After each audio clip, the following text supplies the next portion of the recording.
Hi guys, since I just did the best white leather sneakers post, I thought I'd share with you my two personal favorites and why I chose them and kind of the differences between both of them. So the two I have are the Veja, however you want to say it, Esplar sneakers and the Nike Air Force Ones white leather sneakers. I'm not going to put a year on this YouTube video like I normally would just because white leather sneakers are such a classic style, they're not going out of date. And I chose these two styles of sneakers for very different reasons. Like most of us, I have tons of Nikes and athletic shoes, but white leather sneakers just tend to be that little bit smarter. They're not something I would go to the gym and work out in. They're something that I kind of use more for street style everyday wear. So I'm gonna do a review, kind of comparison of both the Veja Esplar sneakers and the Nike Air Force Ones, kind of how the sizing runs on both of them, if they're comfortable, what else, why I chose these specific styles versus any other kind of Veja or Nike style, and kind of all the most kind of common questions I've got or I've seen on Google so I can answer everyone's questions. But if I've missed something, drop them in the comments below and I'll do my best to get back to you. So there is definitely something you want to know about white leather sneakers versus material sneakers. So if you read reviews, I'm like, oh my God, they're the comfiest sneakers ever, and you get yours and you're like, these are killing me. There's a reason why. There is definitely a breaking in period with your white leather sneakers, so be patient with them. You'll probably find that right across the crease there, before they start to be able to bend a little bit, that's where they might rub. So always, I definitely recommend wearing socks or with them. I'll show you what I'm wearing with mine. These little guys, these little low-rise ones that you can't see, so you don't have to worry about seeing socks, although that's in this year, especially with loafers. But these guys will really help prevent blisters whilst you're going through that breaking in period. Okay, so let's start with the Veja. Okay, so the reason I got the Veja, however you want to say it, Esplar sneakers, is because I just think they're such a classic, versatile style, and they're a lot smarter than the Air Force Ones. They're also sustainable, so if you're looking kind of for sustainable shopping, these are a really good option, and they're a celebrity favorite. You see them on Meghan Markle, Emily Ratajkowski, Emily Watts, Kate Middleton, Reese Witherspoon, Jennifer Gardner, and Kourtney Kardashian, to name a few. So there's tons of white leather Veja sneakers. The reason I went for the white and black version is I was looking for a really versatile pair that I could wear for a long time and with a lot of different outfits. And I do tend to wear them with like black leather joggers and black leather pants more than jeans, honestly. And I love the gold pair, the white and gold pair they brought out that kind of Meghan Markle was wearing. But I just feel like they're going to date quicker and they're not going to go as much. That's why I ended up with this pair. I had also tried on the Campo and the V10 and I just didn't find them comfortable. The tongue on them came too high and it was digging into the top of my ankle. I don't know if it's just me who has that problem, but that's why I ended up with this style. Trying to escape the sun because I'm being blinded right now. It's that time of the day. So I find this shoe really comfortable. I'm not gonna lie, it wasn't to begin with. The crease, like I showed you on the Air Force Ones, was what was digging in. Until they broke in, they did kind of rub there. Now I'm kind of like 2 years into wearing them. I have to say they're really well made. They still look great. They're easy to clean. But the comfort level, it just takes time to get there, so be patient with them. If you're wondering how their white leather sneakers sizing runs, they do kind of vary and they only come in whole sizes. So I find I run true to size in the Esplar versus wearing the Campo where it runs a little bit wider. You might want to size down a size. I would definitely either recommend ordering from somewhere where you can order a couple of sizes and they do free returns, or going into a store and actually trying them on. I know Nordstrom carries a really good collection of them, so check the store before you go in, see what they have, and then go and try them on. Okay, let's take a look at the Air Force Ones, and then you can kind of compare them side to side, the pros, cons, which I recommend if I prefer one to the other, or if I think you should just get both. Okay, so the reason I got two pairs of white leather sneakers is because I think they're very different. The Veja sneakers are just kind of a little bit more classic, a little bit smarter.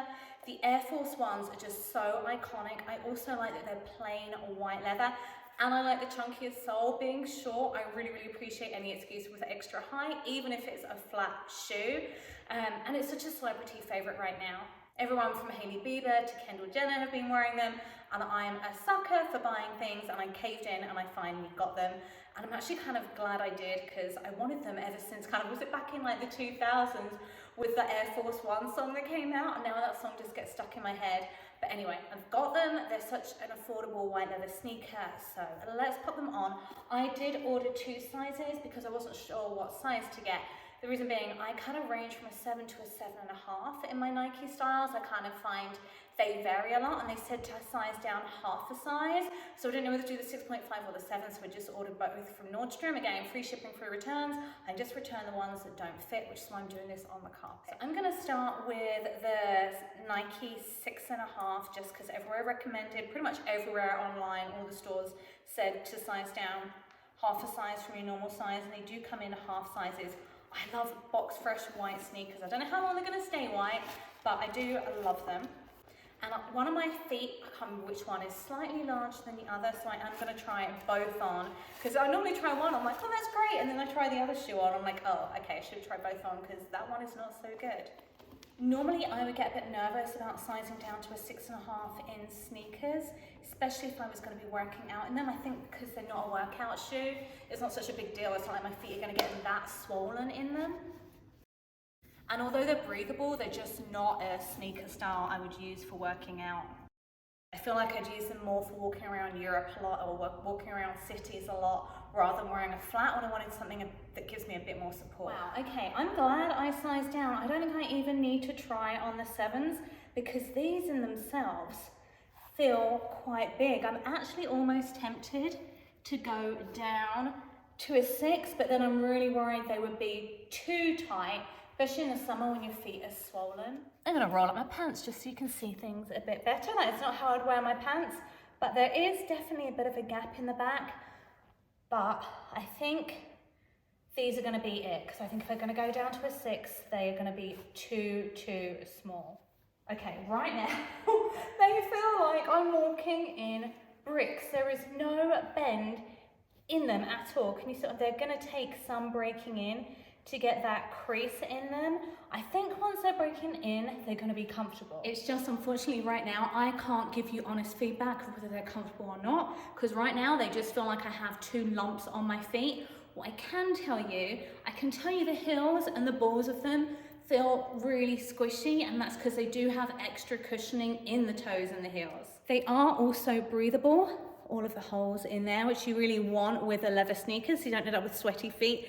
They also have that rubber sole, which is really great for traction. So honestly, at this price point, I'm gonna keep them. I'm gonna break them in. I just feel like they're such a super cute shoe. So even if, it's gonna sound bad, but even if they're not the most comfortable and I decide I can't walk around cities in them, they're not gonna break in enough. I feel like they're a cute enough shoe to wear with loungewear, just for running to the grocery store, just for going for coffee, that I would still get enough wear out of them. I just really like how bright white and fresh they are. I love the aesthetic of this kind of street style shoe. It's kind of not my normal everyday style, you know, from the blog, I kind of more like the glam, feminine, girly styles, but kind of when I'm just running around and I've got my hair tied up and a baseball cap on, I'm not gonna be wearing my stilettos, am I? These are perfect. Okay, you know what? Now I've done a couple of laps around the coffee table. I think I am gonna size down. I'm gonna order a 6 just to compare. So when you're ordering, I'm not gonna update this video. When you're ordering, I would definitely recommend ordering half a size to a full size down, or both, trying them both out on carpet and see what works for you, so you're not kind of like ordering 3 different times and waiting 2 months to get the right size. So what's the best white leather sneaker for women? Is it the Veja, is it the Nike Air Force Ones, or is it something else? Well, for me at the moment, it's definitely the Veja for the comfort. For the aesthetic, I want to say the Nike Air Force Ones, but I want to get the right size first, and I'm worried this style, they say it's a classic and it's iconic, but it does kind of come in and out of fashion, versus the Veja Esplar being more of a classic style. For comfort and for fit, it was the Veja. They were true to size, but I remember there was a breaking in period. So I'm gonna order the 6 for the Nike Air Force Ones, see if they work out. I'll update in the description below which ones, if it did work out, which size I ended up going with. I'm definitely keeping one because I do love them, and I will suck it up, whatever. It's like your favorite pair of high heels, right? You make them work, whatever. If you have any questions or comments about your own personal experience with either the Veja or the Nike Air Force Ones, drop them in the comments below so we can kind of compare reviews and get kind of a more rounded out experience, especially if you've had time to break them in, or you can kind of give me your feedback on the sizing you went for. Love hearing from you guys. Thank you so much for watching. If you like this video, don't forget to give it a quick thumbs up and subscribe.